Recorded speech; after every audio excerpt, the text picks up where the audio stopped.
7 قسم کے ایسے لوگ ہوں گے جنہیں اللہ کی رحمت کا سایہ نصیب ہو جائے گا۔ اور وہ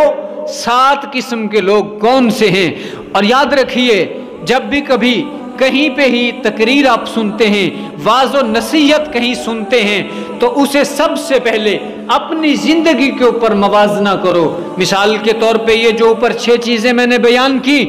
مجھے خود کو سوچنا ہے کہ کیا یہ چیزیں میرے اندر ہیں یا نہیں ہیں۔ اگر نہیں ہیں تو میں کوشش کروں اپنی زندگی کا حصہ بناؤں۔ اور جو حضرت ابو ہریرہ کی روایت میں آپ کی خدمت میں عرض کرنا چاہ رہا ہوں، میرے کریم آقا صلی اللہ علیہ وسلم نے فرمایا کہ جو 7 قسم کے لوگ ہوں گے انہیں کل بروز حشر اللہ کی رحمت کا سایہ نصیب ہوگا۔ پہلے نمبر پہ فرمایا وہ کون ہے؟ پہلے نمبر پہ فرمایا عادل حکمران، عدل کرنے والا جو بادشاہ ہے اسے اللہ کی رحمت کا سایہ نصیب ہوگا۔ اللہ کے رحمت کا سایہ پہلے نمبر پہ کس کو نصیب ہوگا؟ عادل حکمران کو۔ مگر بدقسمتی اب تو ہمارے حکمرانوں کا یہ حال ہے کہ غریب بیچارہ روئے جا رہا ہے، اسے کوئی سہارا ہی نہیں ملتا ہے۔ حکمرانوں کو بھی چاہیے، صاحب اقتدار لوگوں کو چاہیے کہ وہ عدل کریں، وہ انصاف کریں، غریبوں کے حمایتی بنیں، غریبوں کے ہمدرد بنیں، تاکہ انہیں کل بروز حشر اللہ کی رحمت کا سایہ مل جائے۔ اور دوسرے نمبر پہ میرے کریم آقا صلی اللہ علیہ وآلہ وسلم نے فرمایا وہ شخص جسے اللہ کی رحمت کا سایہ نصیب ہوگا بروز حشر، وہ دوسرے نمبر پہ وہ جوان جس کی زندگی اللہ کی یاد میں گزر گئی ہوگی۔ اکثر میرے سامنے جوان بیٹھے اور میری بھی عمر جوانی کی ہے، ہم سبھی اپنی زندگی کا موازنہ کریں، ہمارا کتنا وقت ہے جو اللہ کی یاد میں گزرتا ہے۔ ہمارا تو اکثر وقت موبائل پہ، اکثر وقت ٹی وی پہ گزرتا ہے، اکثر وقت گلی محلے میں دوستوں کے ساتھ گزرتا ہے، اکثر وقت گالی گلوچ دینے میں گزرتا ہے، اکثر وقت دنیا داری میں گزر جاتا ہے۔ اللہ کی یاد میں وقت تو ہم نے گزارا ہی کوئی نہیں ہے۔ مگر میرے کریم آقا فرما رہے ہیں اگر جوانوں تمہیں کل بروز حشر جب کسی چیز کا سایہ نہیں ہوگا، گرمی کی شدت ہوگی، اگر تم رب کی رحمت کا سایہ لینا چاہتے ہو تو آؤ اپنی زندگی رب کی یاد میں گزار دو، رب تعالیٰ کا قرب بھی نصیب ہو جائے گا، رحمت کا سایہ بھی نصیب ہو جائے گا۔ اور تیسرے نمبر پہ فرمایا جس کا دل مسجد میں لگا رہے گا اسے بھی اللہ کی رحمت کا سایہ نصیب ہوگا۔ مگر شومی قسمت، ہم سبھی دیکھیں کتنا وقت ہمارا مسجد میں گزرتا ہے، ہمارا وقت دکان پہ گزرتا ہے، ہمارا وقت بازار میں گزرتا ہے، ہمارا وقت ٹی وی کی سکرین پہ گزرتا ہے، ہمارا وقت خوش گپیوں میں گزر جاتا ہے، ہمارا وقت جھوٹ بولنے میں گزر جاتا ہے، ہمارا وقت اکثر جو ہے وہ کسی کی غیبت کرنے میں گزر جاتا ہے، ہمارا وقت اکثر آنکھیں برائی دیکھتے گزار دیتی ہیں۔ میرا رب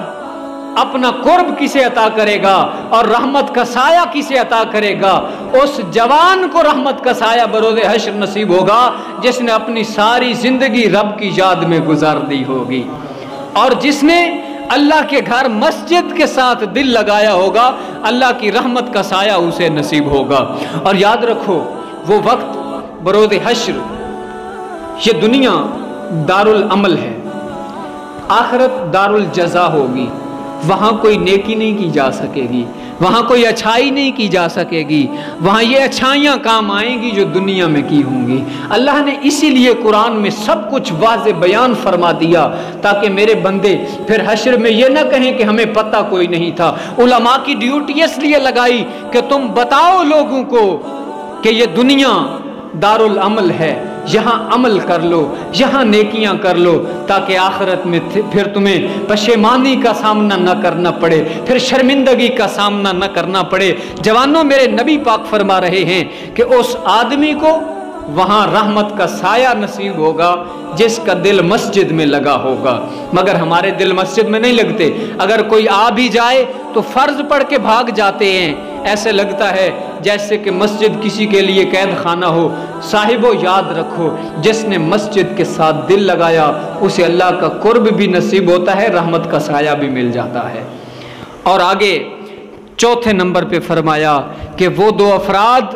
جو اللہ کی رضا کے لیے ایک دوسرے سے پیار کرتے ہیں، اللہ کی خوشنودی کے لیے ایک دوسرے سے محبت کرتے ہیں، اللہ کی رضا کے لیے وہ ایک دوسرے سے ملتے ہیں اور اللہ کی رضا کے لیے جدا ہوتے ہیں، تو ایسے دو جوانوں کو بھی کل بروز حشر اللہ کی رحمت کا سایہ نصیب ہوگا۔ اس کا کیا مطلب ہے؟ مجھ سے اگر کوئی محبت کرتا ہے نا، اس لیے کہ یہ اللہ کا بندہ ہے، میں اس سے پیار کروں گا، میرا رب راضی ہوگا، ذاتی کوئی مقصد نہ ہو۔ آج کل تو ہماری یاریاں ذاتی مقصد کے لیے ہوتی ہیں، کسی سے یاری ہوتی ہے تو کام نکالنے کے لیے ہوتی ہے، کسی سے دوستی ہم لگاتے ہیں نا تو یا تو اس سے پیسے بٹورنے کے لیے نکالتے ہیں، یا دکاندار سے یاری اس لیے کہ مجھے ادھار مل جائے گا۔ کسی سے دوستی کرنی ہے تو اللہ کی رضا کے لیے کرو۔ میرے نبی پاک صاحب لولاک فرما رہے ہیں کہ جو اللہ کی رضا کے لیے دو آدمی ایک دوسرے سے پیار کرتے ہیں، اللہ رب العزت بروز حشر انہیں اپنے قرب میں اور اپنی رحمت کا سایہ نصیب فرمائے گا۔ محبتیں تو ہم کرتے ہیں نا، وہی محبتیں اگر اللہ کی رضا کے لیے ہو جائیں تو وارے ہی نیارے ہو جائیں۔ آگے اللہ رب العزت کے پیارے حبیب صلی اللہ علیہ وسلم نے ارشاد فرمایا کہ 5ویں نمبر پہ وہ شخص جسے اللہ کی رحمت کا سایہ بروز حشر نصیب ہوگا وہ ہے کہ جسے حسین عورت کی طرف سے گناہ کی دعوت ملے اور وہ گناہ کرنے پہ قدرت بھی رکھتا ہو، طاقت بھی رکھتا ہو گناہ کرنے کی، یعنی گناہ کرنے کا اسے موقع ملے اور وہ طاقت بھی رکھتا ہو، پھر بھی وہ خوف خدا کی وجہ سے وہ گناہ کو چھوڑ دے تو اللہ رب العزت اس کی اس نیکی کی وجہ سے بروز حشر اسے اپنی رحمت کا سایہ نصیب فرمائے گا۔ ہوتا ہے نا ایسا، رات کی تنہائی میں جوان گناہ کے لیے جاتے ہیں، وہ سمجھتا ہے مجھے کوئی نہیں دیکھ رہا، اس کے پاس طاقت بھی ہے، گناہ کے اڈے پہ پہنچ کے وہ جب گناہ کو چھوڑ دیتا ہے اس لیے کہ میرا رب دیکھ رہا ہے تو میرا رب اتنا خوش ہوتا ہے کہ اسے اپنی رحمت کا سایہ نصیب فرما دیتا ہے۔ ہوتا ہے نا جب جھوٹ بندہ بول رہا ہوتا ہے، میں تو اکثر یہ کہتا ہوں اگر کوئی بندہ کہتا ہے نا کہ گناہوں سے بچنے کا کوئی وظیفہ بتا دو تو میں اکثر یہی کہا کرتا ہوں کہ خوف خدا دل میں پیدا کر لو، گناہوں سے بچ جاؤ گے۔ یعنی جب جھوٹ بولنے لگیں گے تو ذہن میں فوراً آئے گا یار میں جھوٹ بول رہا ہوں، کسی اور کو تو پتہ نہیں چلے گا، میرا رب تو جانتا ہے نا۔ جب چوری کے لیے ہاتھ بڑھنے لگے گا تو ذہن میں ہوگا یار کوئی نہیں دیکھ رہا، تو جب خوف خدا دل میں ہوگا بندہ کہے گا یار کوئی اور نہیں دیکھ رہا، میرا رب تو دیکھ رہا ہے۔ کل بروز حشر میں رب کو کون سا منہ دکھاؤں گا، کیا جواب دوں گا رب کو؟ جب دکانداری کے اڈے پہ بیٹھ کے بندہ کسی کو 5 کی چیز 20 میں بیچنے لگتا ہے، خوف خدا دل میں ہو تو ذہن میں فوراً آئے گا یار اس بیچارے ان پڑھ آدمی کو، اس دیہاتی کو تو پتہ نہیں ہے کہ یہ سونے کی جو ہے انگوٹھی کتنے کی ہے، مگر میرا رب تو جانتا ہے نا۔ یہ ساری چیزیں جب اس کے ذہن میں ہوں گی خوف خدا اسے برائی سے ہٹا لے گا، نیکی کی راہ پہ لگا دے گا۔ اور میرے حضور فرماتے ہیں کہ 5ویں نمبر پہ وہ شخص جسے اللہ کی رحمت کا سایہ نصیب ہوگا وہ شخص ہوگا کہ جو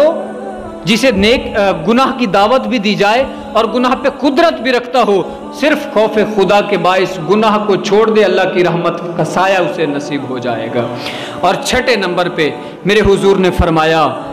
کہ جسے اللہ کی رحمت کا سایہ نصیب ہوگا بروز حشر وہ ہوگا کہ جو خفیہ طور پہ صدقہ کرتا ہے، اپنے دائیں ہاتھ سے دیتا ہے، بائیں ہاتھ کو پتہ بھی نہیں چلنے دیتا۔ اب تو آج کل کے دور میں تو یہ پچھلے سیشن میں جب کرونا وائرس تھا تو لوگ غریبوں کی مدد کر رہے تھے تو 20 روپے کا صابن دیتے ہوئے سیلفی بنا کے فیس بک پہ لگا رہے تھے۔ میں کہہ رہا تھا یار اتنا غریب کی مدد نہیں کر رہے جتنا اسے تم ذلیل و رسوا کر رہے ہو۔ آج کل تو نیکی کرتے ہیں نا تو لوگوں کو دکھا کے کرتے ہیں، اگر کوئی 50 روپے مسجد میں دیتا ہے نا تو اعلان کرتا پھرتا ہے آج میں نے 50 روپے مسجد میں دے دیے ہیں۔ میرے حضور فرماتے ہیں کہ کل بروز حشر اسے اللہ کی رحمت کا سایہ نصیب ہوگا جو دائیں ہاتھ سے صدقہ کرتا ہے، بائیں ہاتھ کو پتہ بھی نہیں چلنے دیتا ہے۔ آج کل تو ہم پہلے تو صدقہ کرتے ہی نہیں ہیں، جو کریں تو دکھا دکھا کے کرتے ہیں۔ غریبوں میں دیا کرو نا تو چھپا چھپا کے دیا کرو، دیا بھی لازم کرو۔ جب بندہ ایک اللہ کی راہ میں دیتا ہے نا تو دنیا میں اس کے بدلے اللہ 10 عطا فرماتا ہے، آخرت میں 70 گنا عطا فرمائے گا۔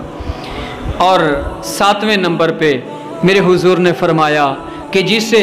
کل بروز حشر اللہ کی رحمت کا سایہ نصیب ہوگا 7ویں نمبر پہ وہ شخص ہے جو تنہائی میں بیٹھ کے اللہ کی یاد میں اور خوف خدا میں آنسو بہاتا ہے، اللہ رب العزت اسے بروز حشر اپنی رحمت کا سایہ عطا فرمائے گا۔ ہم سبھی اپنی زندگی میں دیکھیں، بزرگ بھی ہیں، جوان بھی بیٹھے ہیں، کبھی زندگی میں ایسی رات تمہیں یاد ہے کہ جب خالصتاً خوف خدا کے لیے آنسو بہے ہوں؟ اپنے لیے تو بہت ہم روتے ہیں نا، بے روزگاری ہو تو بڑے رو لیتے ہیں، اولاد نافرمان ہو جائے تو ہم بستر میں منہ چھپا کے بڑے روتے ہیں، باپ اپنے بیٹے کو ڈانٹے تو بیٹا بڑا روتا ہے۔ کبھی یاد ہے کہ صرف خوف خدا کے لیے کوئی آنسو بہا ہو؟ اور یاد رکھیے، روایات سے ملتا ہے کہ جس نے خوف خدا میں ایک آنسو بھی بہایا، آنسو کا ایک قطرہ جب آنکھ سے نکلتا ہے، گال سے گزرتا ہوا نیچے گرتا ہے، وہ ایک آنسو پوری زندگی کے گناہوں کو مٹا دیتا ہے۔